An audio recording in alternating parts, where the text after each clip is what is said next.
प्रधानमंत्री नरेंद्र मोदी यूपी के बुलंदशहर की रैली में 20,435 करोड़ विकास परियोजनाओं की शुरुआत करके 2024 के लोकसभा चुनाव के लिए प्रचार अभियान का आगाज कर दिया गया है। यह रैली अयोध्या में प्राण प्रतिष्ठा के 3 दिन बाद हो रही है, इसलिए इसके पीछे राजनीतिक मकसदों को नजरअंदाज नहीं किया जा सकता। हालांकि भाजपा इसे आस्था और विकास का संगम बता रही है, लेकिन जब लोकसभा चुनाव चंद महीनों में होने वाले हैं तो यह संगम कुल मिलाकर राजनीति का ही संगम है।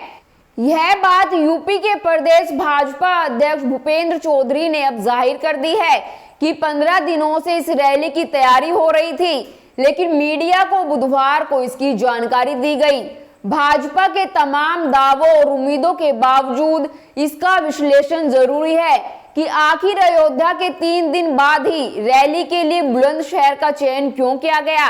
बुलंदशहर में ऐसा क्या है कि पीएम मोदी और बीजेपी को यहीं से बुलंदी की उम्मीद नजर आ रही है। नमस्कार दोस्तों, मैं हिमांशी कश्यप आपके साथ, आप देख रहे हैं जनता की आवाज। आगे बढ़ने से पहले इस वीडियो को लाइक करें, शेयर करें और अगर पहली बार जनता की आवाज न्यूज चैनल को देख रहे हैं तो चैनल को सब्सक्राइब भी करें और घंटी जरूर बजाएं, चैनल की भी और सरकार की भी। आज की नेशनल मीडिया के मुकाबले में जनता का साथ दीजिए और उसकी ताकत बनिए, जनता की आवाज बनिए और हो सके तो इसके लिए चैनल को ज्वाइन भी करें।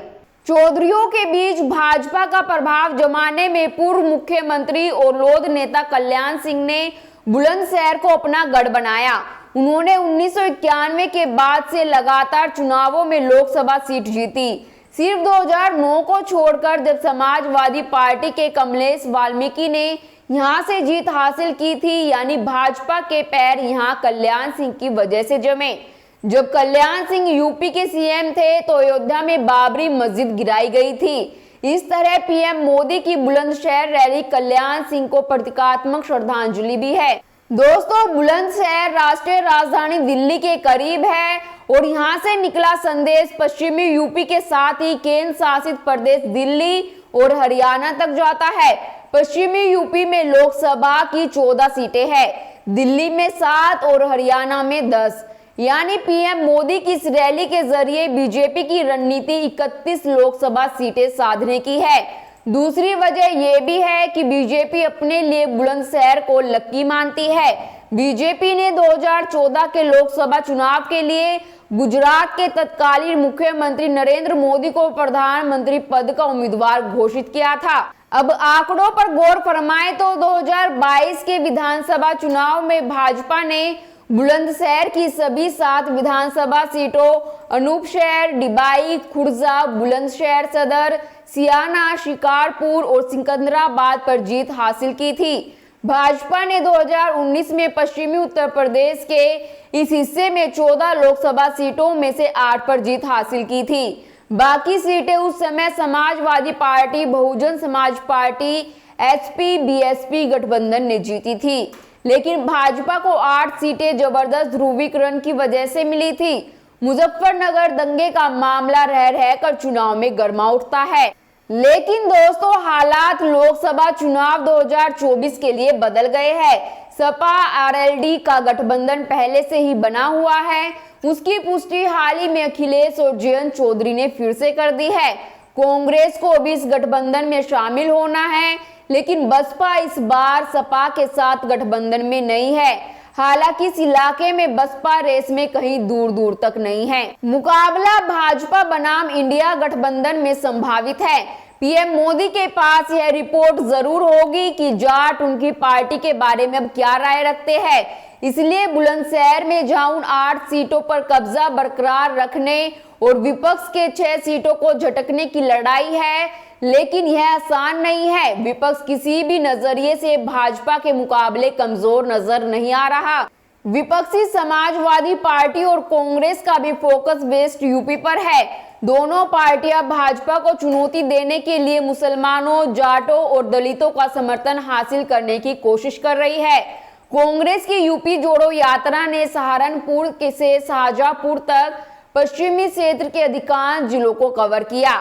राहुल गांधी भी वेस्ट यूपी से भी गुजरेंगे, इसलिए भी मोदी जी ने बुलंदशहर पर फोकस किया है। इसी तरह से सपा ने भी 17 जनवरी को पीडीए यात्रा निकाली है।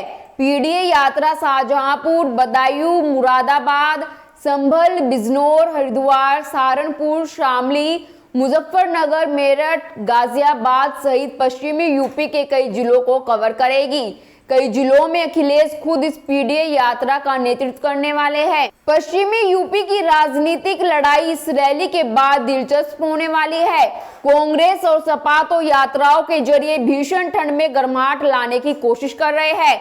वहीं आरएलडी प्रमुख जयंत सिंह का बिना शोर मचाए पश्चिमी यूपी के चप्पे चप्पे पर जनसंपर्क अभियान जारी है। हर बड़े गांव में उनकी बैठकें हो रही है, जिनमें स्थानीय लोगों को बुलाया जाता है। आरएलडी नेताओं का कहना है कि पीएम मोदी की रैली में भाजपा सरकारी मशीनरी के दम पर भीड़ तो जुटा लेगी, लेकिन वोट नहीं पाएगी। भाजपा के वरिष्ठ नेता बुलंदशहर में कई दिनों से कैंप कर रहे थे। उन्होंने भीड़ लाने के लिए आरामदेह बसों का इंतजाम किया। दोस्तों, अयोध्या में श्री राम मंदिर की प्राण प्रतिष्ठा के बाद भी किसानों से जुड़े हुए मुद्दे बीजेपी के लिए हमेशा की तरह कड़वा घूंट बने हुए हैं। बुलंदशहर के अलावा पीएम की इस रैली के लिए बिजनौर, मुजफ्फरनगर और मेरठ अच्छे विकल्प थे, लेकिन यह तीनों जिले 2022 विधानसभा चुनाव में बीजेपी को अपेक्षित नतीजे नहीं दे पाए। इन इलाकों में किसान संगठनों का प्रभाव होने के कारण यहां विरोध जैसी स्थितियां देखने को मिल सकती थी। हाल ही में भारतीय किसान यूनियन ने एक बार फिर से आंदोलन का ऐलान किया है। ऐसे में बुलंदशहर में पीएम की रैली को सही माहौल मिलेगा? आपकी इस पर क्या राय है? हमें कमेंट कर जरूर बताएं और बाकी खबरों के लिए देखते रहिए जनता की आवाज।